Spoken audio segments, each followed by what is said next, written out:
Terráqueos, eu sou a Ana, esse é a Vida Poema. E hoje a gente vai voltar às minhas origens. Eu tô com um pouquinho de alergia, então eu vou beber um pouquinho de água durante esse vídeo, me perdoe. E aí vocês lidem com isso, porque quando eu vou editar eu tenho um pouco de preguiça de ficar cortando as coisas. Mas é isso, aproveitei pra beber sua água também. Mas vamos lá. Minha origem, pra quem não sabe, quem não me conhece, quem me conhece sabe que eu comecei a escrever em caderninhos, inclusive eu já postei um vídeo aqui reagindo ao meu primeiro caderno de escrita. Mas, como, vamos dizer, escritora de verdade, nossa, de verdade é uma palavra tão forte que hoje em dia, sei lá, eu não sei mais quantos livros eu já escrevi, mas às vezes eu fico pensando, gente, eu posso me considerar uma escritora? E é aquilo, né? Difícil uma resposta aí que eu não sei dar, mas a gente é escritora independente, né? Mas voltando na minha origem, foi no Wattpad, foi lá que eu comecei a entender que um livro precisava de uma estrutura, precisava de um planejamento. E A Lenda das Estrelas foi meu primeiro romance. Romance no sentido de um livro de ficção, certo? E ele aconteceu muito por conta do Wattpad, assim, era novembro de 2016 e a plataforma sugeriu um desafio de a gente escrever 1000 palavras, acredito, por dia, que aí até o final do mês a gente teria um romance quase pronto. Daria ali 30 mil palavras, né? Geralmente um romance de umas 200 páginas é umas 50 mil, por aí. Ou eu estou completamente louca, mas assim, 30 mil é um bom número. E eu sei que muita gente faz o projeto, o NaNoWriMo, né? Que basicamente escreve um livro durante o mês de novembro. É bem popular esse desafio. Mas naquela época eu só conheci o Wattpad mesmo e foi por lá que eu topei e escrevi essa minha primeira empreitada literária. E assim, gente, é uma distopia e era uma época que distopia já não tava mais em alta, mas eu achei, assim, foi muito divertido escrever e até hoje eu tenho muito carinho pelos meus personagens. Detalhe que eu acho que eu citei isso aqui uma vez, mas esse livro participou de um concurso do SWIC com o GF, na época ficou em terceiro lugar. Foi tipo assim, um momento muito importante pra mim, porque eu fiquei muito feliz. Inclusive, eu tenho aqui os livrinhos que eu ganhei com esse concurso, né? Eu ganhei um Vale Compras da Cultura e eu comprei Um Lugar das Estrelas. O Vitor me mandou uma Melodia Feroz e o livrinho dele, né? O Para Cada Infinito, que eu já tinha comprado, como muito freaker que eu sou, né? Aí eu dei a cópia que eu tinha comprado pro meu melhor amigo e fiquei com a cópia aqui, né? Me enviaram. Mas enfim, já tô divagando, né? Mas é só pra vocês saberem que esse livro é muito importante. E eu decidi voltar ele pro Wattpad. Vocês têm acompanhado nesse meu processo de editar as minhas obras, revisar e publicar de forma independente na Amazon.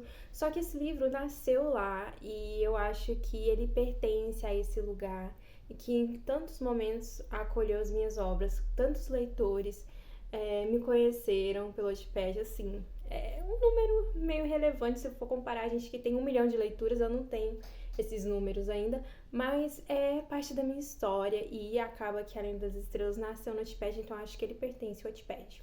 E assim, algo importante que me ajudou muito naquela época foi porque na faculdade que eu fiz de jornalismo, no último ano, gente, eu acho que o curso nem existe mais, infelizmente. As faculdades de jornalismo têm morrido, né? Por muitos motivos. Mas naquela época, no último ano, a gente tinha que fazer o TCC, que era obrigatoriamente em grupo.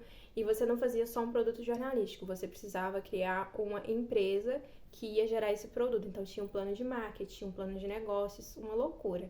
Mas isso nos últimos 6 meses que a gente ficava dedicado a isso. No início do ano, né, no 7º período, a gente tinha o pré-TCC, né, que era o planejamento desse produto que depois viria a ser implementado. E aí a gente tinha matérias normais, eu acho que, por exemplo, jornalismo digital foi nesse período. E a gente tinha que escrever um livro-reportagem. A hora que eu penso assim, é uma loucura muito grande, é tipo assim, fora da realidade. No mesmo ano você entregar um TCC, fazer matérias normais da grade curricular e escrever um livro. Mas foi nas aulas de livro-reportagem que a primeira vez eu ouvi falar sobre estruturação de livro mesmo, a parte técnica, que você vai fazer um planejamento, você vai Na questão do jornalismo tem vários outros pontos, certo? A questão da entrevista, a questão de pesquisa, mas a minha professora que dessa matéria ela era muito boa. Então ela trouxe os gêneros literários, conversou com a gente. E é claro que eu me apaixonei pelo jornalismo literário, era uma área que eu tinha muito interesse e ainda tenho, acredito. Bom, né? Tamo aí disponível, quem quiser me contratar, eu sou muito boa no meu trabalho, tá? Mas eu decidi, como meu objeto de estudo nessa matéria de. Acho que chamava jornalismo literário? Não. A gente tinha uma matéria só sobre isso, se chamava Circuito Artístico, que era sobre literatura, arte, cinema. E nessa matéria a gente estudava várias coisas. Foi quando eu primeiro tive meu primeiro contato com Guimarães Rosa, incrível, maravilhoso. E esse ano eu acho que ainda volto a falar dele, quem sabe no mais tardar ano que vem, né? Estamos em agosto, mas as leituras tá apertada, né? Mas enfim, e a gente tinha essa outra matéria de livro-reportagem, acho que até chamava isso mesmo, mas enfim, que era isso, você pegava e aí você aprendia a técnica. Na outra matéria você estava estudando literatura, arte, e tinha a terceira matéria da grade, que era, acho que projeto integrador, que você ia de fato escrever o livro. E eu escolhi como tema, já tô me embolando, né? Mas eu escolhi como tema a história do Tumblr, vejam só, chamava Onde Vivem os Unicórnios, no meu livro, que é outra parte essencial, que foi, na verdade, a primeira coisa que eu escrevi, assim, início, meio e fim, e que finalizei, entreguei, ganhei uma boa nota, meu orientador era maravilhoso. É... e era isso, um livro super nada a ver, que fala muito sobre a minha história, porque minha adolescência foi inteira no Tumblr. Eu sou uma garotinha do Tumblr, sim. As pessoas podem me chamar de blogueira, mas a minha essência é de lá. E foi muito bom, porque eu inclusive consegui falar com a equipe na época, tipo assim, foi uma grande coisa. Eu, uau, meu Deus, eu consegui. O estudante de jornalismo fica muito feliz com pouca coisa, né? E é isso, eu entreguei lá o meu Onde Vivem os Unicórnios. Eu acho que ainda existe um Tumblr chamado Onde Vivem os Unicórnios.tumblr.com, que você consegue baixar o PDF, provavelmente. Mas não sei, não lembro, não posso garantir. Se você tiver interesse, procure. Mas daí, logo em seguida, no final daquele mesmo ano, a gente teve aí esse desafio do Wattpad e eu me senti preparada. Eu sentei e planejei. A personagem já estava na minha cabeça, que é a Sofia. Eu queria essa personagem que estava inserida no mundo onde que todo mundo tinha poderes menos ela. E ela ia resolver os problemas de todo mundo, porque afinal de contas, independente da sua habilidade, o que importa é o seu esforço. Eu não acredito muito nesse trem de talento, não. E tanto que os meus poderes nessa mitologia, eles se chamam habilidades, e ela não tem habilidade nenhuma. Então, é meio que isso. Eu acredito mais em esforço pessoal do que em talento natural. Eu acho que você pode sim nascer com aptidão para alguma coisa, mas se você não exercitar aquilo, não vai adiantar de nada. E vamos para a sinopse. Caso você queira ler, tá de graça no Wattpad. Já comecei a passar os capítulos lá. Mas vai contar a história dessa garota, Sofia, que ela mora num mundo chamado Una. Eu acho que é, gente, desculpa se eu esquecer os nomes. Mas é que eu decidi nessa mitologia que eu ia usar nomes lá em latim. É em latim a mesma língua que a gente chama as espécies. A língua dos cientistas, entendeu? Que eles vão nomear uma nova espécie. Pois é, então aí é o latim, né? Não sei, gente. Talvez seja, mas é esse país que é localizado ali onde era mais ou menos Minas Gerais, e estamos no futuro. Não existe mais Brasil, existe esse país chamado Una, que é dividido em vários lugarzinhos. E a Sofia vive lá. Ela é muito excluída, muito discriminada, porque ela é a única sem habilidades. Ninguém sabe por que ela é assim. E acaba que ela é destinada para um trabalho que ninguém quer, que é cuidar das crianças. E são crianças que elas têm poderes, mas elas ainda não sabem controlar. Então elas se ferem com muita facilidade e ela sofre. A menininha sofre, gente. Mas daí ela acaba se agarrando à tecnologia, que é uma coisa que ficou obsoleta. Na verdade, ninguém mais nem lembra de como que é o nosso mundo aqui hoje, tecnológico. O que aconteceu no passado. O mundo estava morrendo, muito aquecimento global, caos climático, né? Daí os cientistas acabaram modificando os seres humanos para que eles pudessem se proteger, mas mais do que isso, para que eles pudessem curar o mundo, que eles pudessem se reconectar à natureza de uma forma que, com esses poderes, eles pudessem recriar as coisas. E acabou que deu certo, o mundo não tá mais morrendo por conta, né, dessa questão climática, só que por as pessoas não estudarem mais sobre o passado, elas tendem a cometer. A gente faz isso, né? Mas elas estão caminhando para novamente guerrearem entre si por razões que vão simplesmente contemplar os interesses de poucos.